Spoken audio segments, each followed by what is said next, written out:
Imagine a city without trees. No shade to escape heat. No wetlands to absorb floods. No green spaces to support life. Generation Restoration is working to restore nature in cities across the world. Seattle painted North America's largest mural to raise awareness. Paris and Cape Town exchanged their experiences with other cities. Overstrand and Barranquilla showed how nature can return. Kanazawa explored how nature and cultural diversity interact. Through training, collaboration, and knowledge sharing, cities are accelerating their restoration efforts.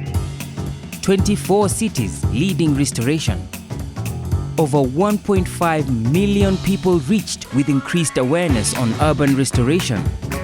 2,360 people trained in nature-based solutions and urban resilience.